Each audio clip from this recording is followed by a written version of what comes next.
OK, here are the games about to kick off. Newcastle, Stoke at St James's Park. We've got Huddersfield, Leicester at the John Smith Stadium. Liverpool, Burnley at Anfield today. West Brom and West Ham at the Hawthorns. And Watford, Manchester City at the Vicarage Road. Both unbeaten, Robbie. Both playing well. But City with 9 goals in their last 2 games this week alone. Yeah, the 5 they put past Liverpool. And they just had a chance mark at the near post. It was Sterling who's come in for Danilo today. The only change City have made. He got to the bar and cut it back. And there was David Silva deflected for a corner. And Watford make 2 changes. Janmaat and Mariappa come in for Mina and Kabul, who's got a hamstring injury. Good start from City. Michael, Newcastle fans will be a little bit more buoyant having won the last 2. Newcastle are home to Stoke this afternoon. Yeah, 2 of my older clubs facing off, and it's just been a reasonably quiet start as Ritchie just has a shot that gets blocked from the edge of the box. But Newcastle, they've made 3 changes from Sunday's win against Swansea. Yedlin makes his debut, and Mbemba and Atsu also start in place of James, Manquillo and Murphy. Stoke just 1 change from the draw against United, and that's Martins in for Jeff Cameron. And West Brom and West Ham. Rachel, what are you expecting in the West Midlands? Well, it's been a bright start for West Brom. Early Chris Brunt corner was wasted, really, just over-delivered. But they've made a number of changes, West Brom. They've made 3 changes from the 3-1 defeat at Brighton last weekend. It's Kieran Gibbs, James Morrison, Chris Brunt all come in for Alan Neom, Jake Livermore and Salman Rondon. But on point here, Gareth Barry starts today for his 600th Premier League game and equals Ryan Giggs' all-time record of 632 Premier League appearances. And no one's had 600 starts before, have no, they? That's so that's it, a record. So that's the key thing. And on West Ham, they keep the same side that beat Huddersfield 2-0 on Monday. And Chris is going to be watching Liverpool and Burnley at Anfield. Yeah, and Burnley have just got a free kick in the Liverpool half, and you think this is where there'll be opportunities for Burnley. Set pieces this afternoon, but Robbie Brady just going to take it as a diagonal from the left-hand side over to Fastig. Knocked down. And Liverpool just about scramble it clear, but Liverpool, they've made 4 changes. Coutinho comes in for his first start. Milner, Robertson and Sturridge also start. There's a clash of heads from that free kick with Wood going up. I don't know which Liverpool player it is. It's nasty. They're both going for the ball and a clash of heads. It's a ball. And Burnley, well, they've made 2 changes. Enforced the goalkeeping one with Tom Heaton. He's out. I think he's going to be out long term. And Nick Pope coming in, and just a tweak, a change of formation. Vokes has dropped to the bench, and Arfield, he'll bolster that midfield and just play in and around Chris Wood. Jordan Sinclair, first senior goal for him as Brecon lead at Dumbarton and Peterhead lead at Cowdenbeath. And Paul Ince is going to watch Huddersfield Town and Leicester City. Yeah, I mean, they've just had a really decent chance. Thomas down the left-hand side, whips a ball into Del Potro, who's making his first start. Oh, they're in again. He squares it. And he goes, puts it over the bar. It's got to do better, Thomas, there. Can we just point out to the uninitiated Thomas Ince, your boy? Yeah, I can call him Young Itzy if that makes it easier. Anyway, they made a few changes. Danny Williams has come in for Billing. That took a deflection. Yeah, really harsh on him. You've got to be harsh some days nowadays. Sabiri's coming in the top corner. Sabiri's coming for Van La Parra, and Munier, who's got a sore ankle. So Del Potro comes in for him. James comes in for, Ndidi comes in for James, and Slimani drops to the bench for Inacio. And, of course, this is Ince against Schmeichel, which we've seen before from the tunnel in Old Trafford in the mid-1990s. Here we go, then. Well, no disputing who that is, in goal. We think he's talking to Alex Bruce, don't we? Steve Bruce's son. So here he is, in the tunnel at Old Trafford. And here comes a young man. Why hasn't he dropped his shoulder and bent it in the far corner? I can't he's not gone right through the goalkeeper. That's what I would have done. 25 grand a week he was on. He can't buy his boy a clean T-shirt. Unbelievable. Now, we've already heard your guys' reaction to the Crystal Palace loss today, Roy Hodgson's first game in charge. But the Palace fans are actually tweeting, and they have seen something positive to take out of the game, and that is the return of Loftus-Cheek. He was out for a couple of games with a groin injury. He was actually subbed off in the 80th minute, but fans were very impressed with him. Ben Webbo said, Loftus-Cheek is going to be some player for us.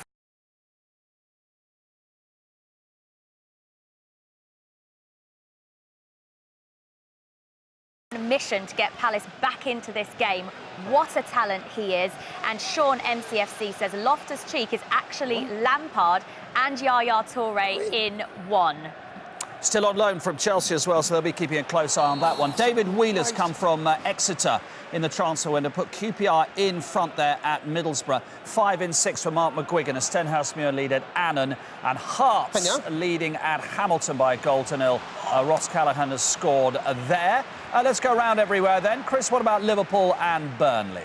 Yeah, this game's taking a pattern which you would expect. Burnley sitting in, they've got that 4 at the back, that Coutinho's actually playing a little bit of a deeper role to start this game, a bit like De Bruyne has done at Man City, but Burnley just on the just breaking away. But Liverpool have started brightly. Robertson's whipped a couple of good balls into the box. I think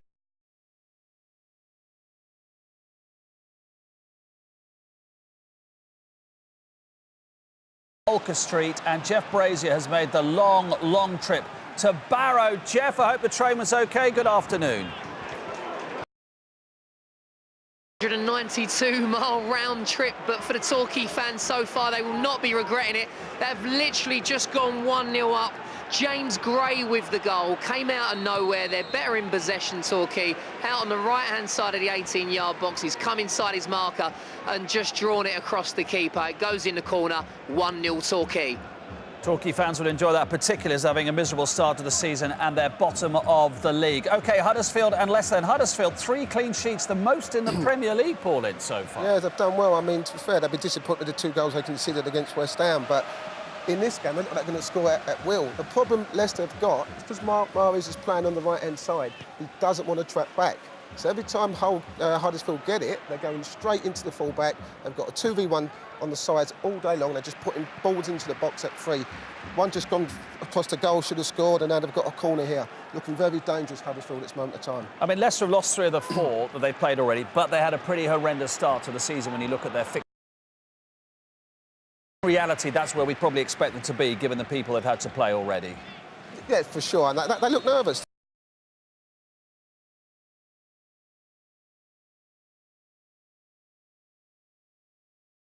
Morgan's just gone down with, looks like a head injury. He's on his head, so it must be an head injury.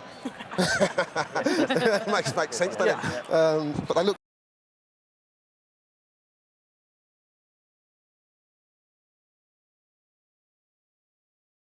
From West Ham, is it hit Carroll and play off him? Yeah, absolutely. From the first few seconds, to be fair, it has been that. But Oh, that's a late tackle.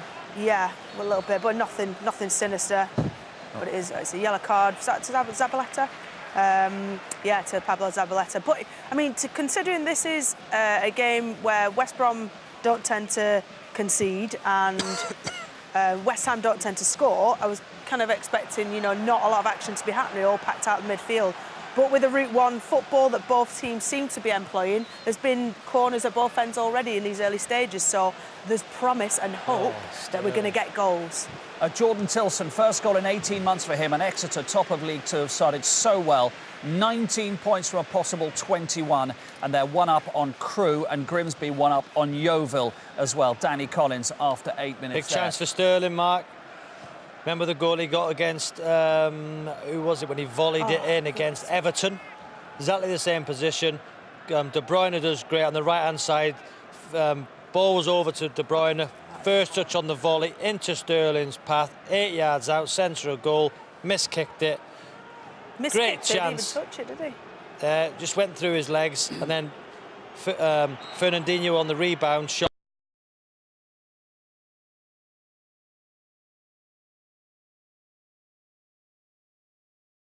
He's playing centrally this season, isn't he? His weight of pass, his awareness, you know, his energy. You know, fantastic player. Michael, Stuart Atwell having word with Shaqiri then, who looked pretty unhappy with the challenge. Yeah, he's just had, I think, a stud down his Achilles. Actually been a couple of bad tackles. Well, Hayden putting a really bad one on Fletcher just a minute ago, but no yellow card either. So, ref's game in the end. Yeah, I was quite impressed with them. I think they've a bit more upbeat. You know, the beginning of the season was a bit hard, and then they beat Arsenal. Seemed to change. I mean, well, I say the beginning of the season, like pre-season, the amount of money that they didn't spend. Yeah, it seemed a bit tough. But the Arsenal games seems to have changed things. Yeah, there was not a great feeling amongst the fans. I don't know why, because when you look at the results of Mark Hughes over the recent seasons, I think he's come ninth 3 times and 13th or something once, and that's actually a better record than Tony Pulis, who the fans obviously hold dearly. So he's done well, and they've had a good start to the season, and they had a tough start to the season as well. They picked up some points against some big teams. Barnet, long journey for them to Cumbria, but they're leading. Jean-Louis Akpo after 8 minutes.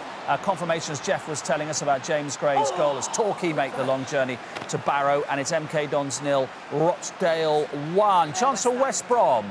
Oh, 2 good chances for West Brom. It's Chris Brunt who got past his defender at the other end, pinned it across. That was first chance, well blocked by Winston Reid. Oh, but the follow-ups from Kieran Gibbs, that would have been a dream first start for him at West Brom. From only 7-8 yards out, he doesn't make a full contact with it, and he gets blocked by the West Ham defender's corner for West Brom. Oh! Headed over the top by somebody. Yeah, it's West Brom who are pushing the tightest, pushing the closest at the moment. I think it was Barry who just knocked it over Joe Hart's bar there. But certainly they're turning on the pressure. There was a chance down the other end just prior to that. Andy Carroll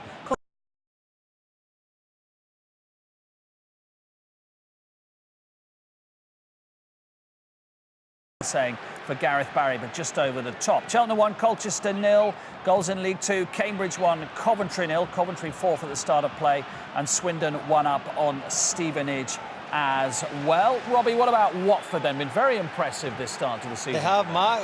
Now, they say they're going to break Tom Cleverley over the top to Gray. He's 1-on-1 against Stones, and he goes into the box. Stones play very well midweek. John. That's not the top. That's not the touch of a record scorer, is it? Even in the rain. No, it's pouring down with rain. But you know, City are back 4 today, Mark. So you know, 4-3-3. It's changed from the 3 at the back. Poor touch. Would have been a good situation there. 1-on-1 against Stones. Stones very good, as I said, Mark, midweek. Test for him today against the pace of Gray, and I've been impressed with Richarlison as well down the left-hand side. Dundee 1, St Johnstone 0 in the Scottish Premiership. And Aberdeen, there has been a goal at Pittodrie. Let's bring in Emma Dodds. Yes, and it's Stevie May. It's taken 7 minutes for Aberdeen to break the deadlock here. They've controlled the opening exchanges. It was a ball flashed into the box from the left-hand side. It was rebounded out by the Kilmarnock defender, and Stevie May was able to control it before lashing a volley high into the net. It's Aberdeen 1, Kilmarnock 0. Zavin Hines with the goal in the National League there as Maidstone lead at Macclesfield. In the Championship, Burton Albion had a difficult start to the season, but Stephen Warnock has given them the lead at the Pirelli at home to Fulham. Robbie, the interesting thing about Watford is we hear it so much, you must have stability to succeed in a football club in terms of the managers. Chelsea disprove that law at the top, don't they? And maybe Watford elsewhere begin to disprove it, because the Pozzo family have owned the club since 2012. But we've had 3 managers now in 3 seasons in the Premier League with Watford, and maybe they're just saying, listen, it's fine, but we reckon we can get better, and we need to with a different manager. And what a start they've had. If they win today, they go top of the league, don't they? You know, but it's managers, you know, Paul's been a manager, Chris has been a manager. The amount of time these managers get this day and age. Look at Southampton. You know, we were sitting in the green room before, and people were saying, if he loses today, the Southampton manager, will he be under pressure? You know, Claude Puel finished 8th. Got to a cup final, yet he's not in a job at Southampton, which is nonsense once again. So, change for Watford works, change for Chelsea works. You know, they've started the season well, Watford. Paul, you think there should be a manager's window, do you? Like a transfer window? Well, I think it's something we should actually look at. You know, I think obviously in our time when we played, you know, the players' window was open all season. Now we've obviously seemed to stop that, and we're doing that at certain times of the season. I just think it's something that the LMA or the Premier League, or I don't know what the lads points. I know it's tough because, like we've seen, if you lose 4 or 5 games, owners are ready straight to sack their managers. But it doesn't give any stability to the club, to the players. It's not practical, though, is it? It's not practical, really? I know, but I just think it's something we should look at, because I think the managers haven't got any power now. I'm not just talking about the big managers. I'm talking about the managers who come into the game, last 5 or 6 games and get sacked. So why can't it be a time where we actually start when we can sack managers rather than sack them, like we've seen with Frank de Boer after 4 games. See, Paul was unlucky as a manager, but Chris, you can understand why he got sacked, because he was useless. Let's go to Celtic Park. Stephen Craigan is seeing normal service resume for the home side. Yes, Mark, and the Celtic backlash is in full flow. It's Tom Rogic after 13 minutes who has given Celtic the lead. James Forrest does well on the right-hand side, rolls the ball to Rogic on the edge of the box, moves it onto his favourite left foot and smashes it into the bottom corner past Aaron McKelly. So 1-0 Celtic. Now, we've just heard some news from Millwall. Top of the Championship, Leeds are away there today, and Millwall have actually just had a goal disallowed, which has caused fans to throw things on the pitch. So they've actually stopped play for the time being, and we'll let you know once that resumes, but it is still goalless there. OK, Jules, we'll keep a close eye on that one. Cardiff in second are playing Sheffield Wednesday today, who are sixth, and Sheffield United in third at home to Norwich. The top 3 in the Championship are currently or have been managed by Neil Warnock, and 3 of the top 6 from Yorkshire as well. So strong start for the Warnock and Yorkshire connection in the Championship this season. Strong start for Cheltenham, 2 up at home to Colchester now in League 2. Likewise for Swindon at home to Stevenage. Keshi Anderson has got the second goal there. What are Burnley up to in this game? How are they playing this, Chris Sutton? I was at this game last year, Mark, where Burnley took an early lead, and it's the same. They just sit in, they're hard to beat. They're actually saying to Liverpool, you can have possession, you get the ball out wide, you cross it in, and we can deal with that. You don't have any physical presence. They're just struggling to get up the pitch. Tell you what's interesting, is Liverpool just a long ball into the box, hooked away. He's going to ask Paul and Michael, ex-Liverpool players. He changes his defence every week. He's done that again today. That can't be good. That lack of continuity. Just a claim for a penalty from Salah goes down. But what do you think about that, Paul? Well, I just think, you know, not just for the 2 centre-halves, but the keeper wants to know who's playing in front of him. You know, if you keep the same team, it breeds confidence. If you keep changing it, you've got to know how people play. When I played, we had Pallister and Bruce played all the time. You know, so you know what you're getting game in and game out. If you keep changing it, you're never going to get that. Does he not know his best defence? Is that why he's changing it? Well, I think he does. I think that's why he keeps changing the goalkeeper. He does not know his best goalkeeper. You know, I don't know. He's unsure which his best defence is. But, you know, at the end of the day, you've got to keep playing the same team to be successful. At my end, it's been all Huddersfield, Pooh, to be honest. Huddersfield, I mean, down this left-hand side, Mahrez doesn't want to track back, so they're kind of getting the ball down all the side, putting balls into the box to the Potros, and a header just gone past the post. One chance left, I think it's Mahrez on the ball, or was it Inacio? Nearly scores. It's a great block from, I think it's the German defender, Tommy Smith. Liverpool just had a penalty claim. Salah on the turn in the box. I don't think it's a penalty. He turns quickly and the ball gets away from him. It'd be interesting to see what Graham has to say about that. But I think that he takes a bit of a tumble there, knowing that the ball's away from him and he can't get a shot off. And Chris, just going back to what you were saying about Liverpool's defence, we've had a couple of social media reactions to this.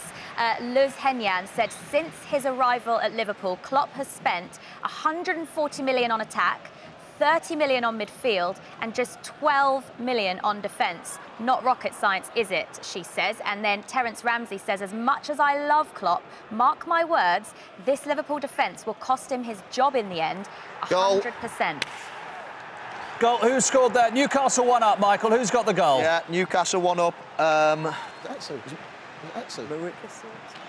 it Atsu? It's just Christian Atsu, is it? Atsu, yeah. Everybody's jumping on him. Benitez, he's not jumping up and down. He's just sat there as if nothing's happened. Take it easy. Yeah, it was just a clip ball to the back post, and Atsu's just nicked in front from, I'd say, about 4 yards out, and kept it low into the back of the net. Just seeing the replay now. Stoke actually give the ball away in their own half, trying to play a little ball round the corner. And Atsu's just loitering on the left wing. Ritchie, left-footed, from the right-hand side, right onto the back post. Brilliant ball. Brilliant ball. And good ball, isn't it, Michael? He just steals in around the back, Atsu. Yeah, like an in-swinger. And Atsu just, I think it's Kurt Zouma that's sleeping on the back post, and he just nips in behind him, 4 yards out. Poor defending it, Mike, isn't it? Yeah. To be fair, you can't even see the player behind him. He's standing so square, ball watching. He's got open In fact, it's Bahram Diouf. Diouf is not. Yeah, he's at fault as well. Although he's more of an attacking player, you'd thought Zouma could have helped him out. Rachel, what about Jack Butland? What could he have done anything more there? It's one of those where you've got to watch it all the way across because there's players coming in central of you, and as you move towards the back post, you expect your players to have at least tracked, at least blocked the player. And what Diouf didn't do there was stay goal side of his man, which he should have done. That obviously protects the keeper, and from that point blank range, I think it was only about 1 or 2 yards out that he actually puts the ball in. By the time it reaches that, so you can't do anything about it. No time to react, yeah. Which is, you've gone back to the Liverpool thing, that understanding between that unit of goalkeepers and defenders, what you expect, what you don't expect. That takes time to gel sometimes. And, going back to the Liverpool, chopping and changing that, the goalkeeper and back line is a unit that needs to be worked on as much as midfield and a forward unit. That is the first goal in the Premier League for Christian Atsu as well. Let's go to Graham Poll then, who's at Wembley for us for the late kick-off, Tottenham and Swansea. And Graham, what Chris was talking about was Salah going down there. Was there a shout for a Liverpool penalty? Good afternoon, Mark. It was a half-hearted appeal, really. I think Chris called it right, which makes a nice change. I think Salah let the ball went away from him too easily, and he's just gone over under a challenge from Tarkowski. Definitely no penalty. But nice to be here. Be joining Graham as and when. I'm just going to run through the championship scores for you because there have been a few goals of late. No goals between Birmingham and Preston. Brentford in their worst run of form for over 10 years, 9 without a win, but they're leading Reading at Griffin Park. Bristol City 0, Derby 0. Stephen Warnock's goal at the Pirelli means that Burton Albion lead Fulham. Cardiff in second against Sheffield Wednesday in sixth is goalless. The two relegated teams from last season meeting at the KCOM. James Vaughan's first for Sunderland. How they need that, Sunderland struggling. They're leading at the KCOM. No goals at Portman Road. QPR with an early lead at Middlesbrough. We've heard about that disallowed goal from Jules and a little bit of trouble afterwards at the New Den. Millwall the leaders. Leeds 0-0 at the City Ground. Sheffield United going very well in third, 0-0 at Bramall Lane. And Barnsley against Aston Villa is a tea-time kickoff. Michael, Newcastle missed a great chance to make it 2. They did, and it's the left foot wand of Matt Ritchie again from a corner in swinger. I'd much prefer in swingers. They tend to create much more problems. It's literally landed on about 4 yards out. Lascelles up there, similar to his header against Swansea last week. He's headed it down all right, but he's almost just flick-headed it to the left, and it's gone to the side of the post. Huge chance to double Newcastle's lead.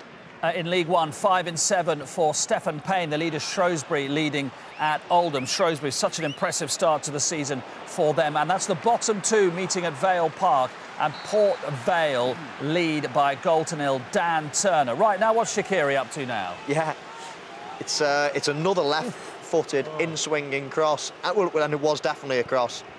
Elliott's had to backpedal in the Newcastle goal and tip it over because it was probably creeping into the far top corner. So he's flicked it out for a corner, which, Shaqiri. He's so capable of that, isn't he? You can see him a bit like Robin does. Cuts onto his left. You know what he wants to do. Yeah, and an out-swinging corner, just the ones that I don't like.